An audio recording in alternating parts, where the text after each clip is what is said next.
So, sa 14 problem is find the passenger who have flown the most number of times with a particular crew member on different flight.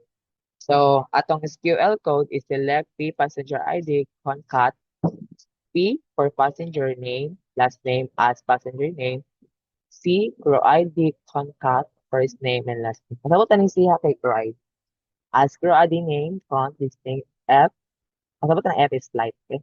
Flight ID as a total flight ID.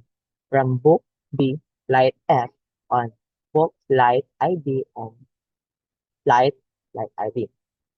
Join aircraft crew ID ACD on F maintenance ID. Aircraft ACD aircraft details ID. Join C as join crew details CD on ACD crew details ID. CD crew details ID. Join crew C on ACD ID and C crew ID.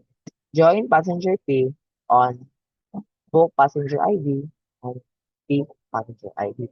Group by passenger ID, order by total flight BC, DECS, limit by 1. Okay, isa lang may pwede makalimit sa kumoto. So, same lagi hapon.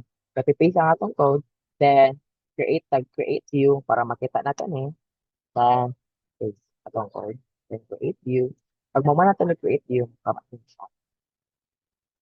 Then, the store procedure, same ra gihapon atong buhaton, copy-paste atong SQL code. Instead of creating view, creating procedure ato ibutang. Then, paste. Butangan siya, delimiter and delimiter. Tapos, automan. Kamat din tayo nawa. Okay?